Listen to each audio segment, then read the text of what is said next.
Hey, are you someone who believes leaders are more often than not the downside of business today?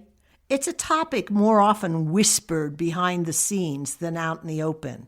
Are you ready to navigate today's less than ideal leadership landscape in the light? Welcome, everyone, to Thrive with Nancy, a podcast entirely dedicated to executive women ready to gain skills and attitudes to become influencers in their organizations. This conversation, I have to tell you, is very difficult for me. Everyone in business, whether you're a leader or questioning critical factors of the company, probably feels the same way I do. So let's explore the topic. Is leadership losing its luster? Before we get started, let me become clear about something. I know there are countless good leaders developing healthy cultures, but the majority of the business articles about leaders concentrate more on their failings. And there's no question research on we humans attests to the fact that we remember the negative way longer and more vividly. And that includes the issues you have with your problematic leaders. Please don't forget that as we pursue a dialogue regarding the leaders who have failed us. Have you observed the slippery slope into the land of disrespect for leaders over the years? We can all agree that it hasn't been pretty and in no way admirable. Consider the high-level leaders indicted when the Me Too movement saw leaders fired, jailed, or at a minimum, toppled from their position of power. And there are a slew of leaders who have been indicted mostly for corporate wrongdoings, which essentially involved corruption, insider trading, and fraud. Yikes. Their actions often irreparably damaged organizations, investors, and you, the workforce. The most recent to be jailed is Elizabeth Holmes of Theranos, sentenced to prison for 11 years. And now we have still to know the outcome we're facing in the FTX crypto scandal, felled by the revelation of the company's dysfunction and mismanagement by its founder, Samuel Bankman-Fried. The disconnect between companies in many cases is growing wider. A Bloomberg August 25, 2022 blog posted by Reed Pickert said, quote, U.S. profit margins has reached its widest since 1950. Suggesting that the prices charged by business are outpricing their increased costs for production and labor, quote, while at the same time, companies such as Amazon, Meta, Hewlett-Packard, and Twitter, to name just a few, are announcing wave after wave of layoffs. Phew, all of this. No wonder employees are losing faith in their companies and those steering the operation. Okay, unprincipled, unethical leaders and the massive disconnect between the top decision makers and those that produce the products and services continue. Why am I exploring the downside of leadership now? Because of a woman's event where I almost fell out of my seat. The first speaker shared leadership philosophies instituted at her admired company, and she was awesome. The first question that came from a participant was more of an indictment than anything else. Leadership is a dirty word to me, she said, with great conviction. What? Sacrilege, I thought. But that wasn't the point of view of many attending. Not at all. As I thought about the conversations, I realized they've been beaten up, burned out by executives who were more focused on themselves or profits or looking good than the people they were responsible for serving. It's distasteful. So what's a woman executive to do? The reality is that successful businesses realize that leadership and the workforce have a mutually symbiotic relationship. That's the ones who are leading successfully. Yet so many companies have lost that point of view. Through the years, I've noticed something profound, and I hope you have as well. Even the weakest or poorest of leaders can become more effective through the influence of a talented employee committed to the greater good of their company. It looks as though, and I giggle as I say this because leaders may not agree with me, but it really looks as though everyone in the organization has skin in the game, whether you realize it or not. Simply dissing something you don't admire or requires fixing isn't ever the answer.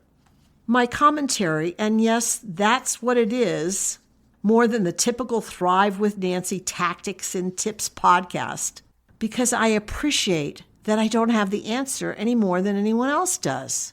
Bad leaders not only ruin work for everyone, but they also lose money for their company long term. Because as I always say to my clients, you can make it to the top without values or integrity. You just can't remain there forever.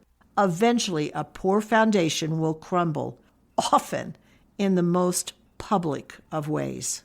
There's no question it is difficult to be employed by a company with a bad leader. Oh my gosh, I can remember the days when that was me. What can you do for yourself? First, it's decision time for you, seriously. Is there value for your career in staying, or is it time to go? It's a strategic determination. Hear that, strategic determination, not an emotional one. Yes, your feelings reveal you've reached an evaluation point, but then you have to move into logic.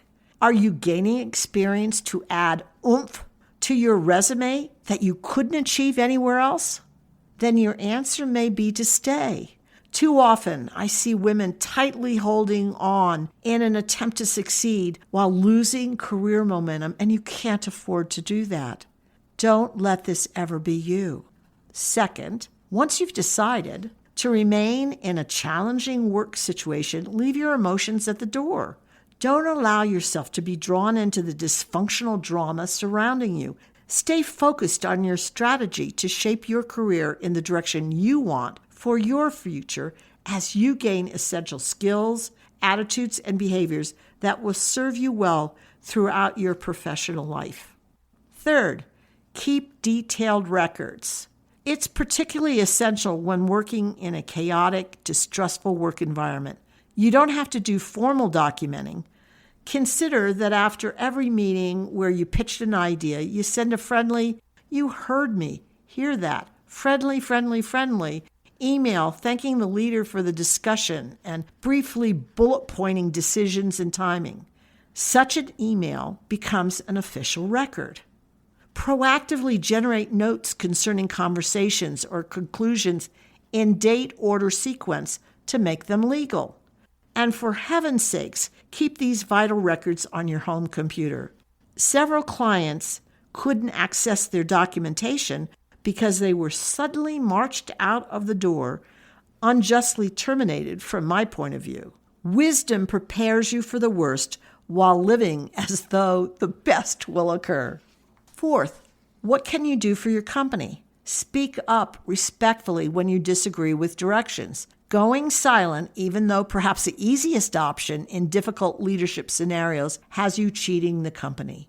They're paying you a salary for your views and expertise, whether your boss or senior leadership values your input or not. I know how tough it is to stay engaged. Oh my gosh, I can remember the days and my heart bleeds for all of you. If you can't be committed and involved in your company's future, let alone yours, perhaps you need to reassess your strategic decision to remain. Whatever you do, a word to the wise. Don't get caught in the leadership blame game, as so many others do. Come on, that's finger pointing, not solution generating. Getting stuck in such a mindset is like being sucked into quicksand. It's a sure pathway to shrinking and sinking your career. Blaming without solution is the worst decision you can make. It leaves a vacuum, a void that doesn't support the company or your professional future. I hope you got wisdom from today, even though it didn't have a ton of tips to support you along the way. Interested in checking out your Strategic Edge program to propel your career forward, even in the most difficult of circumstances? I would be honored to explore a partnering relationship with you. Check out the Your Strategic Edge coaching program full of free extras, such as the $125 a month virtual mastermind program, for free, remember, with other dynamic executive women. Check it out at www.thrivewithnancy.com/executive/. If you're interested in talking to me, click the link on the page to schedule a working through your career call. And that's free. I'd love to discuss how together we can achieve all you hope is possible and overcome all the barriers that are in your way. Remember, no one ever makes it to the top or even arrives at their next career destination alone. I'm thrilled you've listened to the Thrive with Nancy podcast. My intention is to offer quick tips designed for you to apply right away, ones that will boost your career immediately. I bet you're already considering ways to implement these new ideas. Perfect.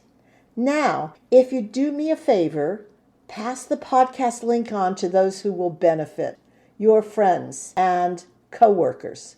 Thanks so much.